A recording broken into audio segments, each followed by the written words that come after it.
crucial to great Friends, operas. good And of course, evening. he's right. Good evening, everyone. Very, very. I'm lovely to see you all here. I'm Mark Scorca, president of OPERA America, and it is such a pleasure to see such a distinguished audience here at the National Opera Center, and so many people who are watching this on live stream. I have never had so many emails from Europe asking if it's being recorded so it can be seen later on. So at a later date, our European audience will be watching this.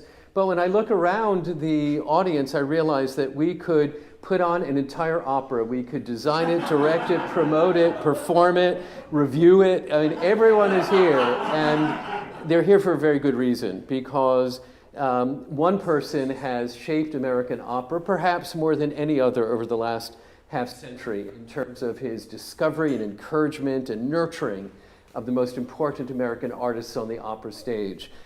We know Matthew Epstein so well from our industry. I think we're going to talk about it. A lot of people outside of the industry don't know the force that this man has been in our work for the last half century. So we're going to have a conversation tonight. I'm looking forward to it. I know you are. Please join me in welcoming the inimitable Matthew Epstein.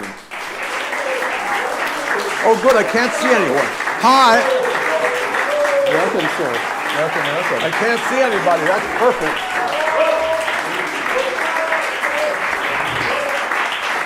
Hello. It is just so great to have you here on the stage of the National Opera Pleasure. Center. You have been here for other interviews. You've heard have. singers here. You are a part of the life of the Opera Center. But I'm not going to let you off the hook. Okay. Go for it. Who brought you to your first opera? My parents. Where and when? It was Fledermaus at the Met in December of 1962. December of My 62. God, 63 years ago.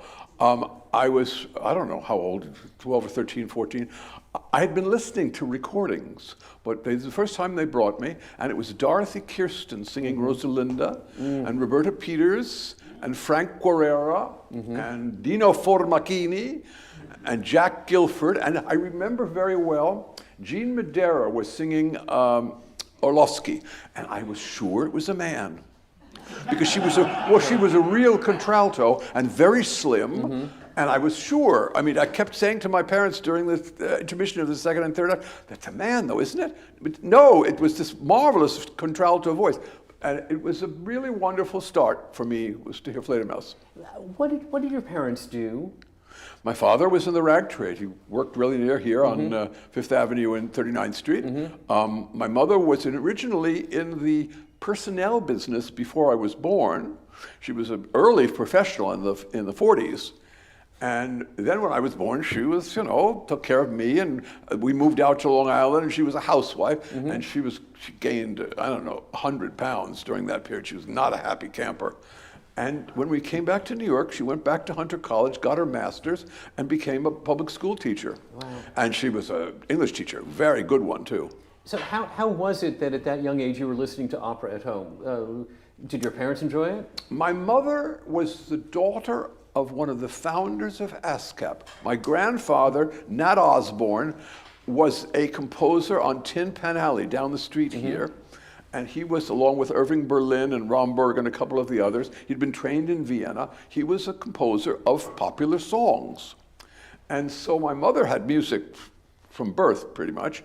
And so there were a few recordings, first of all musicals, all the musicals I had, Pajama Game and My Fair Lady and Sound of Music and Oklahoma. I mean, I learned them all from when I was a kid. And Gilbert and Sullivan, big on Gilbert and Sullivan. But she had a recording of Tebaldi singing Butterfly with Bergonzi, and a recording of Tosca with Tebaldi, Delmonico, and George London, who later became a very important mentor for me, and a recording of Joan Sutherland's Art of the Prima Donna. Sure. And I learned all those arias when I was, 16, 15, 14. I even sang some of them. Wow. And, when did it occur to you that opera was something where you could have a career? I guess then I kind of, music was always, I had a piano teacher in Long Island who I couldn't do this at all. I was a catastrophe. But I used to dance around the room when she was playing Bach. Music Evidently, I sang in the crib. Music was something that was just in me, from my grandfather, I guess. My father was tone deaf. In those early years of opera, did you want to run the Metropolitan Opera? Did you want? No. Did you? That was not a slide into second base question. Did you want to be a singer? Did you Yes. want? I studied. Okay. I went to Juilliard Prep. There I met my friend Neil Rosenshine, who's watching from Santa Fe. 1962, the same year that I went to the opera first. We were both incipient baritones. And of course, uptown at Juilliard. Uptown, when it was where now Manhattan School is now. And we used to sit on the steps and talk about music and singing and everything. But the funny thing was, even at that time, I kind of was going towards not performing because I found the process of performing very difficult. I'll tell you a funny story. When I was a kid, we did Gilbert and Sullivan's Ruddigore at Fieldston School. Steve Blyer, if you're here. He is. And I did Robin, the main guy. And I remember before the show that the stage fright I felt was so tremendous that even then at 12 or 13, I thought, not for me, not for me. I did some performing in high school and college, some of the people here who know me from that time, but it was never what I wanted to do. I really wanted to do something with Americans in America, American opera, OPERA America. Opera is a word that I'm going to keep coming back to. Opera, opus, work. The work of a whole commune of people. When you think of the number of people who are put together to do opera, the composer, the librettist, the conductor, the singers, the stage directors, the designers, the makeup people, the hair people, the stage hands, the orchestra, the chorus, this incredible group of people working together on this work. Opera, opera, and I think of it so much. And from teenage, it fascinated me. It wasn't just a singing thing, or a composing thing, or a conducting thing, or a directing thing. It was the whole thing. What is an artist manager? That's a good question. Well, there are two things. There are agents and there are managers. Agents are the people who will put any artist forward that will make them some money. They're looking to make their commission, and therefore they put an artist forward, whether it's artist A, B, or C. A manager is a person who will be asked about a certain artist and say, that's really not for her now, or for him now. Many people in this room really recall situations where I said, no, don't do that yet. Wait. I always say that make haste slowly. Make haste slowly, because a career has a huge arc, and being a manager is someone who looks at the whole of the career in that arc and sees that maybe in 10 years you'll be singing the Kaiserin in Die Frau ohne Schatten, even though right now you should sing Fior d'Aligi. Does that make sense? Absolutely. It's having a viewpoint about an artist, and that's not come to just by me, it's come to by us. So much of what I've done, and I think anybody who ever worked with me will say, it's always communal. We discuss things. I have strong opinions, but so do the good ones. The really good artists are always opinionated and strong, and that's a very important aspect, that collaboration. How did you get started as a manager? I worked for a summer job for a lady called Ann O'Donnell, New York Recital Associates, 2 summers, 1967 and 68. Anne is not here. No, she's not here.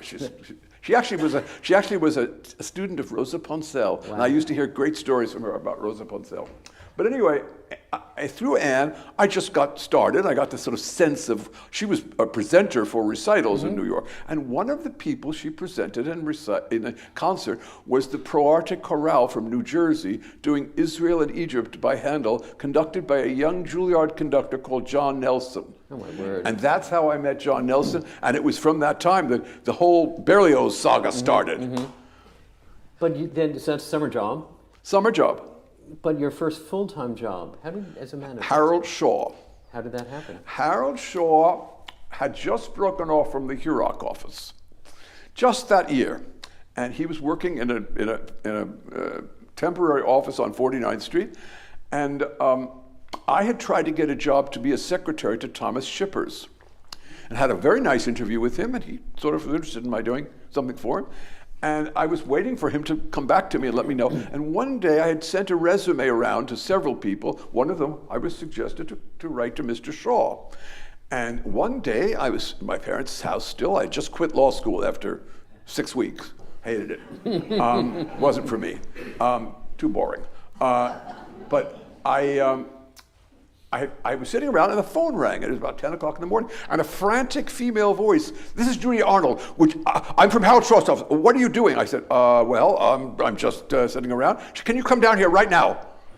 And I arrived on 49th Street about 30 minutes later to find this poor woman in this big room with 2 desks, one empty, one hers, and then a pile of paper almost to the ceiling. And they had brought every kind of printed material on every artist that Harold Shaw represented at the York office, and they'd thrown it to the back of the room. And she said, "Can you organize this?" Wow. And by organizing all these papers, Julian Bream and John Shirley Quirk and Elizabeth Harwood and Peter Pears and the Minnesota Orchestra and John Williams, I learned about, and I created a filing system for Mr. Shaw, who then hired me for pittance. And I didn't sort of let on that I was interested in singing at the beginning. Okay. Although I did know Maureen Forrester and I did George Shirley. One of my first clients was George Shirley, the most wonderful man. I mean, he's still with us. He's a marvelous, marvelous friend. But Harold Shaw taught me a lot about the business. I was very lucky with mentors. I had amazing mentors. I had Evelyn Lear and Thomas Stewart. I had Marilyn Horne and Henry Lewis. I had John Crosby, extraordinary. I had Artis Koenig, which we'll talk to it about in a moment. I had, so many. Bruno Bartoletti with artists. I was very lucky about that because those people, Ronald Wilford, those people taught me so much in my early days, and I always felt myself a student when I was around them. How can singers at that point be mentored to you? Because I can understand you want to be a manager and Believe me, Marilyn Horne and Henry Lewis and Evelyn Lear and Thomas Stewart taught me as much as you could ever want to know about how you build a career. They those 2 couples were crucial in my developing of my sense. Evelyn was an incredibly ambitious, incredibly smart lady, and of course she had almost formed Tom in terms of her, she was really there for him. And Henry and Marilyn also, that relationship was fascinating, and they were and they're to this day, Marilyn's still with us, and I think of them all the time. They're such important people to me.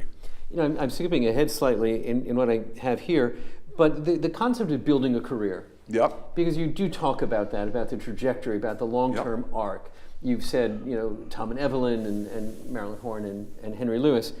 What does it mean to build a career? Well, first of all, I think you have to ask the artist what they want.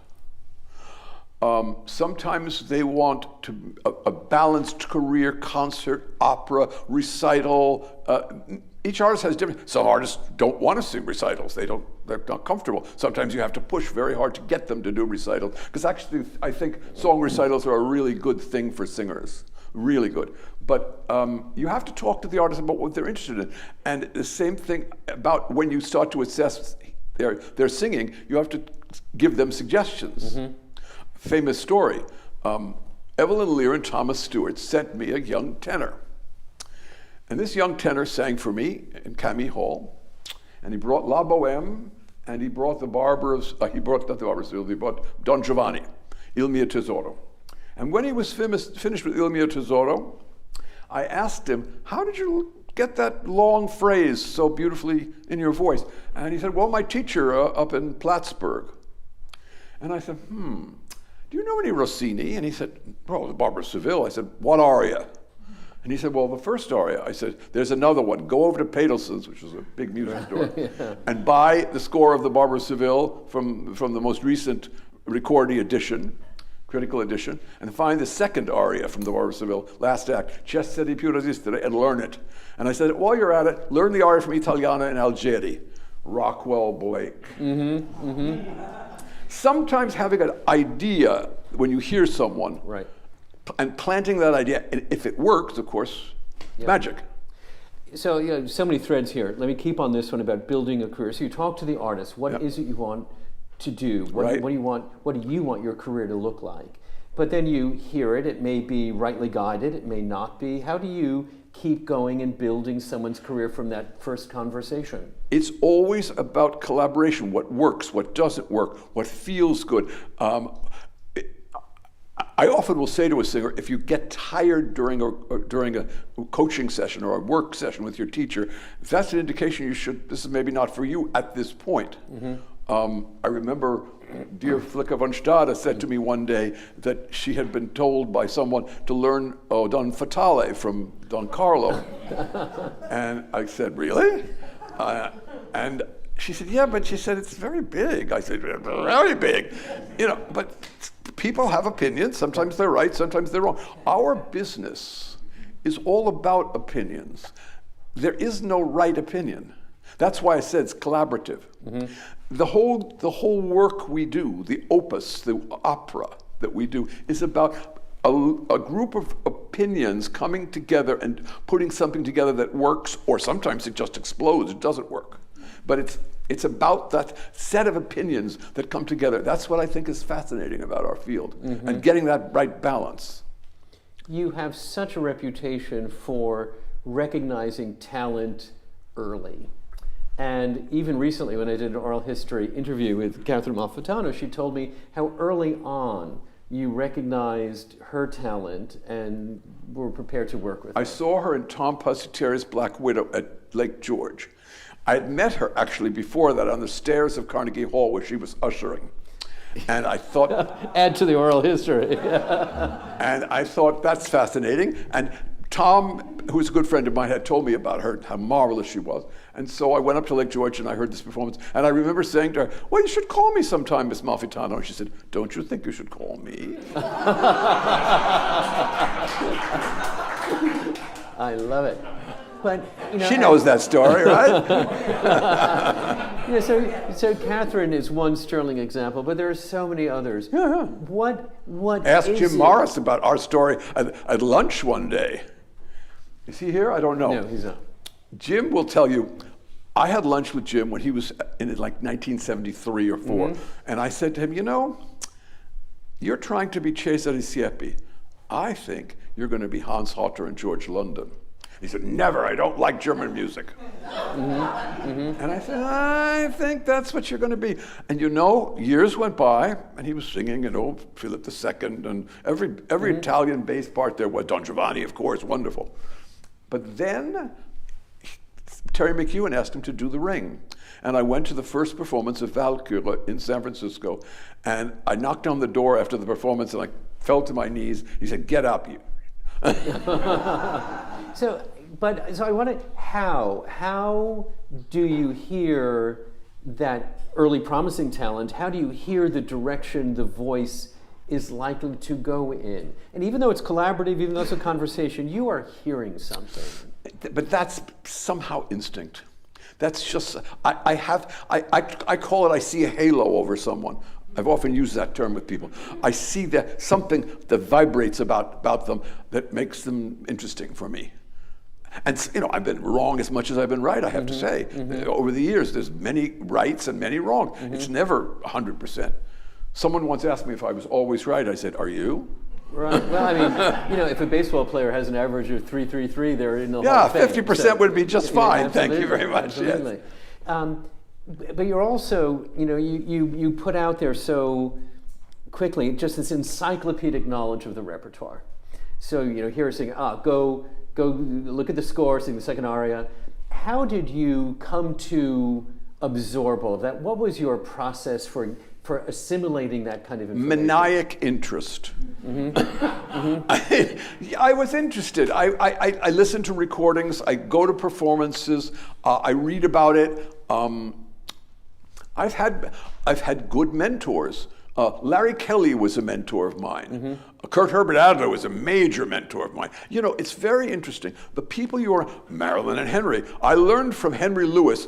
One day we were in London. Marilyn was singing Adalgisa in Covent Garden. And Henry had gone to Paris to buy a whole set of French opera scores. And so we went to the basement, along with Randy Michelson and Michael Scott, two old friends of mine who are both gone now. And Henry was playing the score of Massenet's Cinderella, Cendrillon, unknown, Massenet's Cherubin, unknown. What else? Oh, a whole, Le Prophète of Meyerbeer. That was a formative evening for me. So just always listening, looking, exploring, learning, talking to people. I still do. When I don't remember something, and my memory is terrible now, I'm old, but you know, this afternoon I was trying to remember one of the great visionaries of Italian opera that I knew, that I met in the 80s through Leonard Bernstein. His name was Francesco Siciliani, and I couldn't remember Francesco. I remembered Siciliani, and I looked it up, and there it was, Francesco Siciliani. He was the head of the RAI in Rome in the 60s. He was the head of the San Cecilia when I went to Rome with Lenny Bernstein for La Boheme. So a great man, an incredible visionary. Rolf Lieberman was another. Mortier was another. Our dear Pierre Audi, who passed away the other month, he was an amazing guy. Brian McMaster, real visionaries. Peter Jonas, another. You know, so I was very lucky to work with people like that. Those people mostly, I didn't work with Siciliani very closely, but all the others I worked with often. So this working with, learning from, and you also impart learning yourself. Yeah. Let's not cut that short. And you built these wonderful careers and had an incredible success rate in that. And I'm just wondering, as you think about today, without reviews and media coverage, without recordings, without record stores, without classical radio stations. The loss of record stores, the loss of newsprint, the loss of coverage of our art form is just so distressing to me. Can you build a star singer? Can you develop a singer into a star today with all of this? It's much more difficult. Sure, there are possibilities with YouTube and with, websites. I mean, the first thing I talk about with young singers now is make sure your website is up to date and that the material you present on it of you is really excellent. It's very interesting. Just today at about 3 o'clock, a singer had sent me some material from the summer, a singer that I'd worked with at Juilliard last year, and she's now in Dresden, Australian. Very good singer. And she'd sent me an aria that we'd worked on in my living room, Lucrezia Borgia Finale. And I listened to it on YouTube. And I thought, how terrific that she's got this wonderful thing. So I immediately sent it out to 2 or 3 friends of mine who could, Mr. Neef and Mr. Paul Moe, who, both who knew her. And I said, look how wonderfully she's developing. So yeah, I mean, it's just about process, but somehow real stars were made by recording companies. That doesn't happen anymore. Also, this video opera stuff, it's really very important, but it's not very consistent. You have to be on a lot. I mean, people used to go on Ed Sullivan or The Tonight Show, or there was interest in our culture there, and it's very rare now. You do advise general directors around the world. Do you feel the American singer is uniquely able to inhabit stages internationally? Is there something about the training? Is there something about the commitment that you admire in the American singer? Yes, yes, and yes. When I began this journey 60 years ago, 55 years ago, the American singer was very much successful in Europe. Evelyn and Tom and Marilyn and Regina Resnick and Jimmy King, many, Martina Arroyo, many. Leontine, beginning of her career. Rary Grist, Meg, wonderful, wonderful friend. But they weren't so easy to make stars of them in the United States because there weren't many companies then. It was very different. It was San Francisco, Chicago, Met, later Dallas, Right. then slowly the regional companies started to grow up. I mean, Washington grew up, and Miami grew up, and Houston grew up, and Dallas. It started in the 60s really to take fullness. Yep. The American singer, however, the training in the same period has become so good and so strong, both musically, theatrically, stage work. The American singers are prized. Mr. Neef, who I'm working with now at the Paris Opera, said to me, American singers, they're the best. They're the best. They're incredibly prepared, they're incredibly ready to go, and of course, quick. So, yeah, yes and yes. So you feel good today as you did 10 or 20 years ago about the level of the singing? The Yes. level of the singing. Actually, the strange thing is, there was a period where you couldn't do some of the big Wagner, Verdi, Puccini That was my operas. next question. You can now. You could do a whole ring with 2 casts with all American singers right now. You could do a whole series of performances of Aida or Trovatore with almost every one of the singers be American singers. That's the amazing thing right now. That is that much depth in especially the big repertoire. We always had wonderful Mozart singers and Handel singers and Rossini singers, but most of that repertoire, the heavy repertoire, is now doable with American singers. You have worked as an advisor to many companies. Almost every one. And if not as They've had their fill of me, that's all they... No. You know, and if not as a formal advisor, as an informal advisor, is you are wonderful for giving your opinion when asked for, and even But when not. So Indeed. what makes a great general director? Vision. We're about to talk about artists, aren't we? You know, we always get there. Yeah, okay. I worked for artists. I knew artists from 1969 until her death. Artists was a lady, she was very prudish. She was from a little town in Wisconsin. She didn't like naked people on stage, and she didn't like, S&M. She once said to me in a meeting with Peter Sellers, Peter Sellers said, well, Kadisha is dressed like an S&M. And she said, what's S&M, dearie? She was that way. But when a decision had to be made, there was vision about what could be done.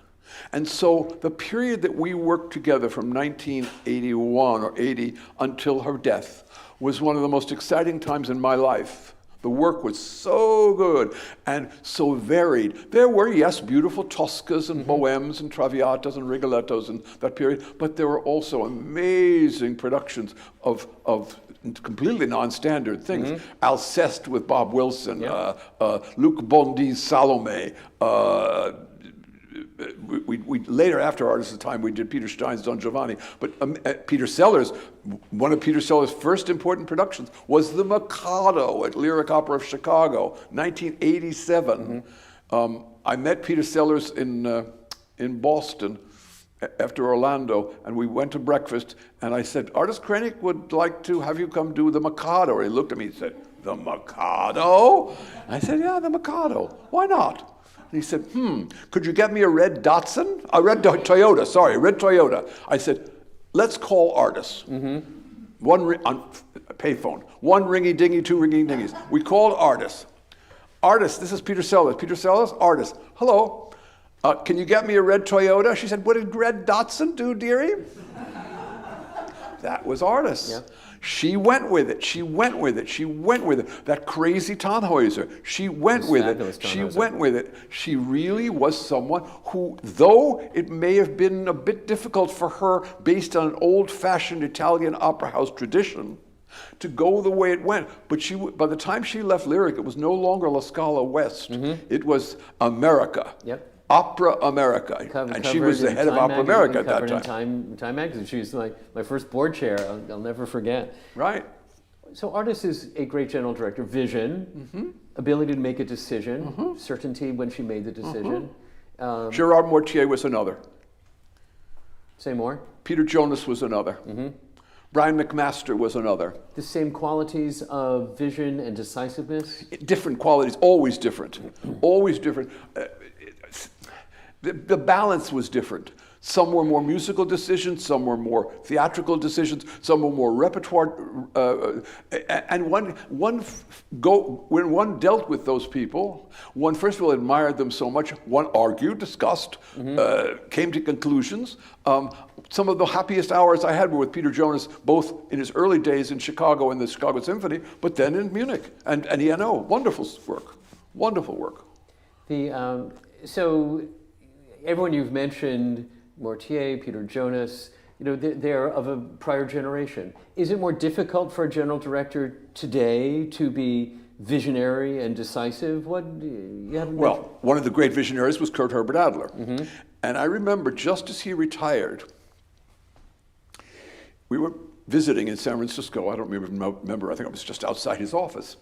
And he said, if I have a financial problem now, I call up Robert Miller and get the deficit taken care of. He said, but the next group that comes in, it's going to be a very different situation. And of course now, fundraising, marketing, PR, all the things that used to be done by another department are the center of the general director's job. Yes. And it is more and more difficult. And so therefore, the question of getting the artistic product to be really excellent and visionary is more exigent. Now, of course, you've seen such a variety of productions, from traditional to non-traditional to whatever. I don't know what traditional means. What makes a great stage director? Oh boy, I'm going to get a lot of trouble for that one. A conception. A conception for me based on the music and the text. I recently read a book about librettos by Dana Gioia. Sure. Wonderful book. Used to be the National Endowment for the Arts chair for a while. For a while. He's a poet. Brilliant book about libretti. For me, it's very interesting. The music and the text together. The stage director who understands those two working together, and design, of course, conception, is the stage director that I admire the most. When you go too far away from the actual piece, I have a worry about that. I don't think La Boheme takes place on a spaceship. Sorry. Klaus Gut, great director, don't think so. Have you ever, so giving advice to singers and looking at productions, have you ever said to a singer, that stage director is not someone you want to work with? Yes. Conductor? Where you've said, no, I made warnings about it, though. Well, not because they're not good. Right. Usually because they're too good and too difficult. Right.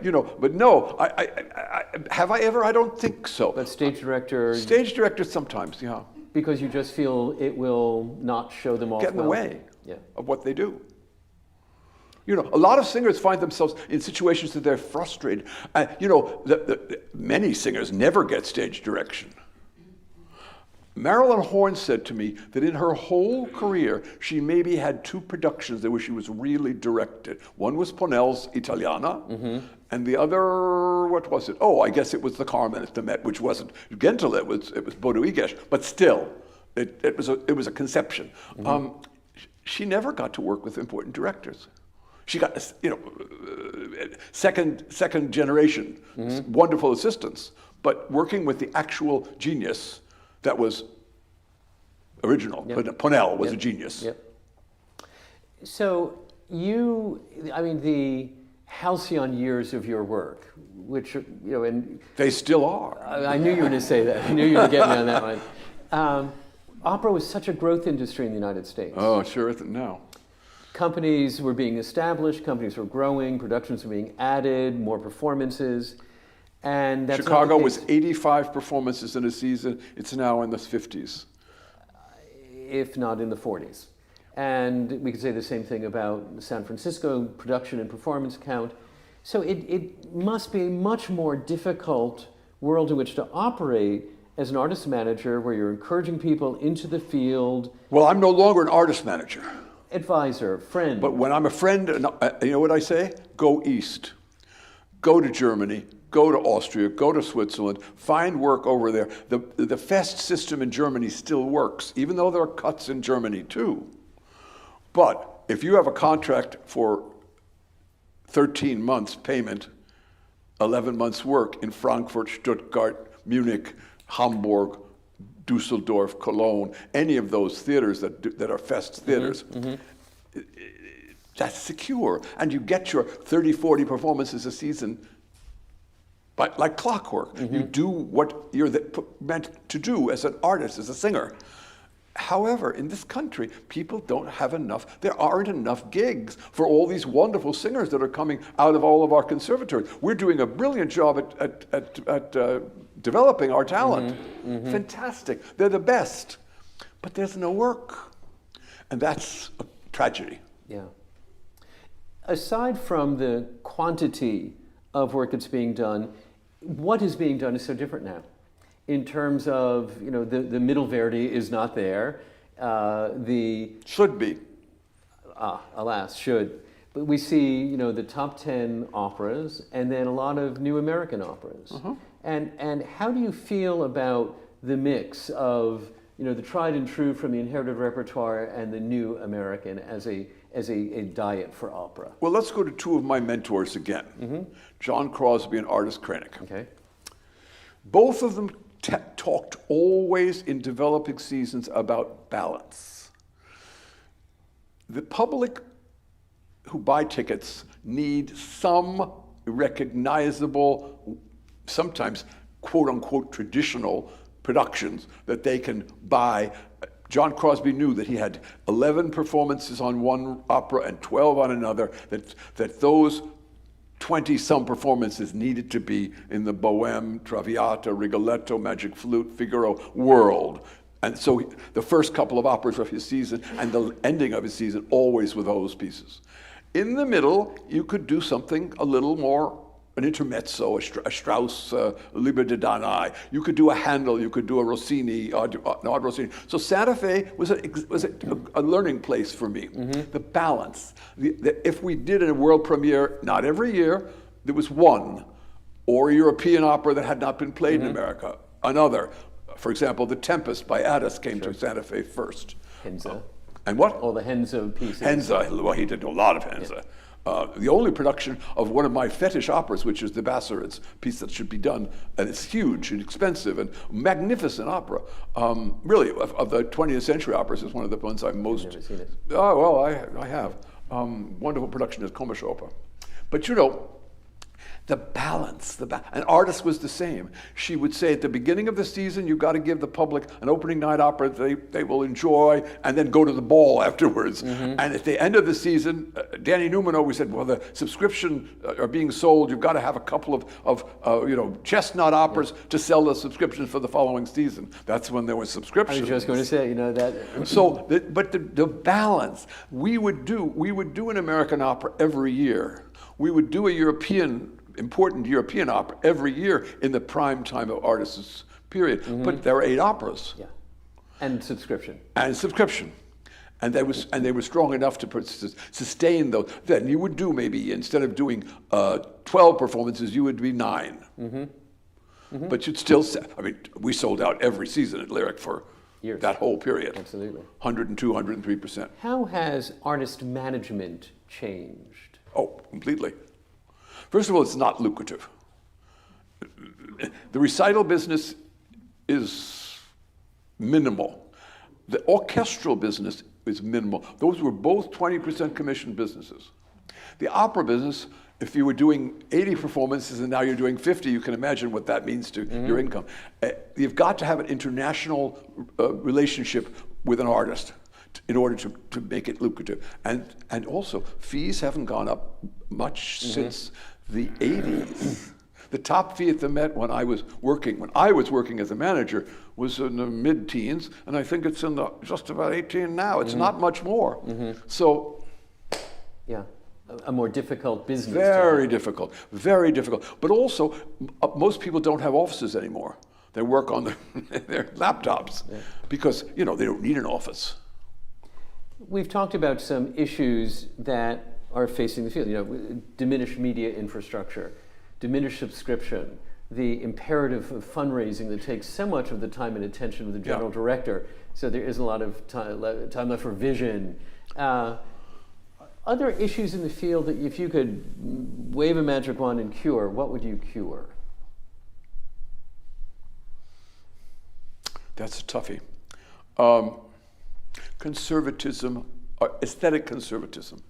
I think that the openness to variation, not that everything needs to be left of center in its artistic vision, but the balance has to be balanced towards the center as opposed to towards the right. I'm not talking politics, I'm talking about art. Completely. It's really a problem in our field that the companies are afraid.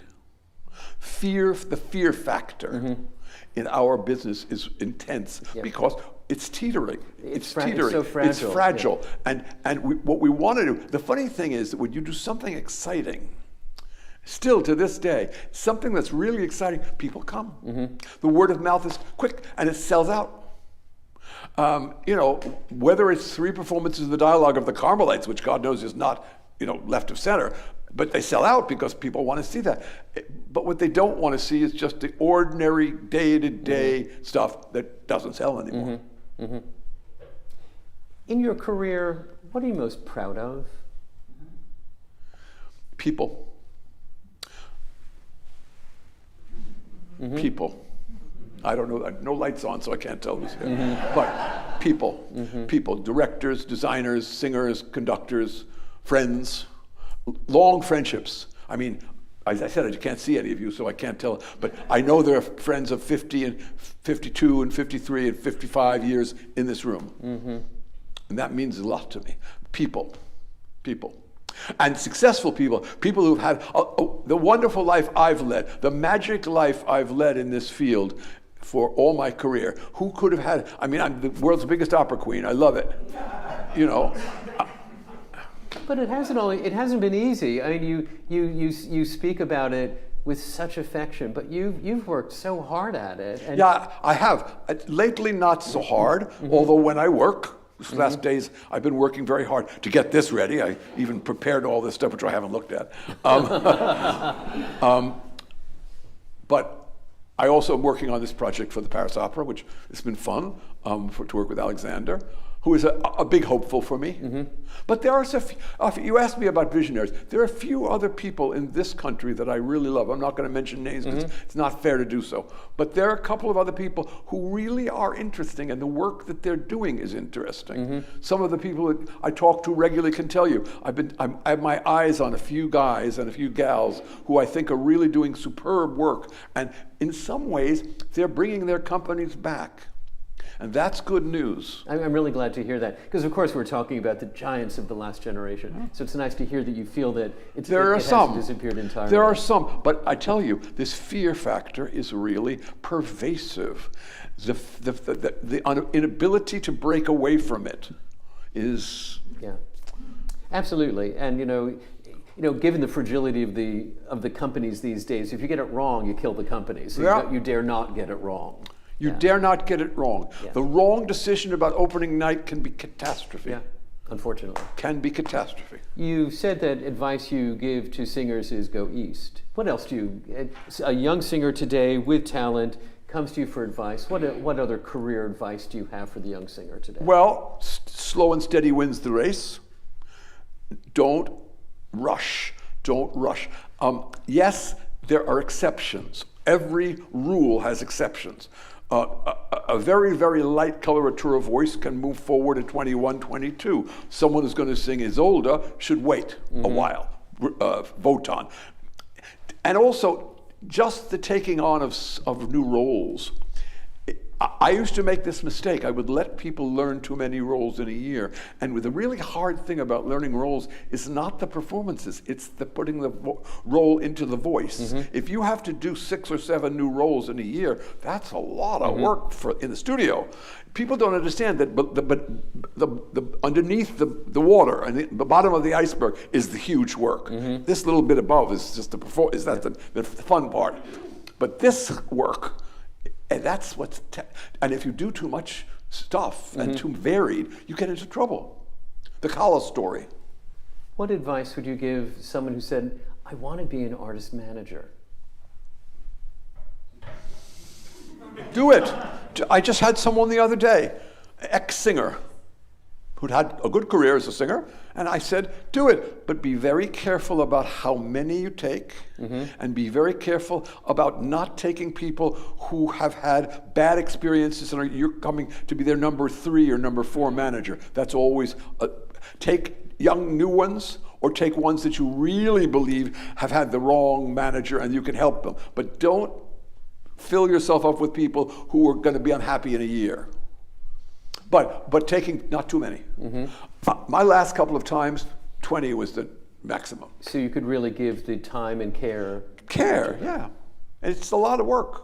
And not only just the work, but the attention necessary to go to the rehearsals, to travel, to do all the work that you have to do. In all of my interviews, this is the only time I've asked this question. What would you like to answer that I haven't asked? Oh God, now I'm going to look at my list. I have some things, actually. I talked about Dana Gioia already. Oh, I know one thing. Interesting about, recently, everyone's been talking about people on their phones all the time, right?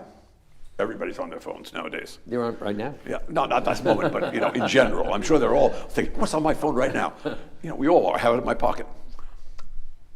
One of the things about our art form is about the gathering of people in a ritualistic situation and being together and discussing their opinions.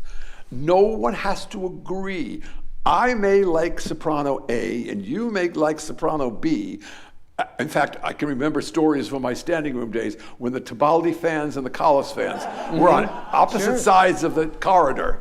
And you couldn't be, I would be the provocative one. I would go to the Callas fans and talk about how I love Tebaldi, and I would go to the Tebaldi fans and talk about how I like Callas, just to create problems. But the opinion is a good thing. Having an opinion, and your opinion is not going to change mine, but we can talk. And we can be together in a social situation. That's what's great about our art form. We have these wonderful palaces to do it in. Let's go and be together and talk about what we've seen and enjoy things together. Very, very important point. Crucial, actually, right now. More crucial than ever. Than ever, especially with what's going on in our world, in the politics of our world. Yep. And the divisiveness that unfortunately is amplified every day. I so agree with you about that. I have one more. Are we finishing soon? Finishing soon. Okay, because I have a comment to make. Okay. In relation to what we just talked about, someone asked me just now in the wings what I had been reading. And I said, I just finished rereading for the first time in 50 years, 1984 by Orwell. Can I tell you something? Everybody who sees this or hears this should pick up a copy and read it again. In our situation, we should all be very aware how prophetic that book was. Anyway, as we finish, are we finished? Well, I get to thank you. I get to let No, but I'm going to say one more thing. Go ahead, go for it. It doesn't take long. I'm the luckiest man in the world to have had the life I've had. And I never forget that. We are so lucky to have had you in our lives. What a great thing to be able to say. What a great, great thing to be able to say. That's the way to end. We are so honored that Matthew has come to the Opera Center for this interview to capture. I wanted to be with you. I cannot tell you how much that means to me. We are friends forever. Forever and ever. Lunches and dinners to come. I always learn from you, and I'm always inspired by you when I've had a meal with you, and I'm so happy we were able to capture one of our conversations. They're not much different than this. One of our conversations here in front of an Goes all over the place, too, doesn't it? Absolutely. Matthew Epstein, thank you so much. Thank you. I'm going to give you a standing ovation. Thank you. It's fun. Absolutely. you.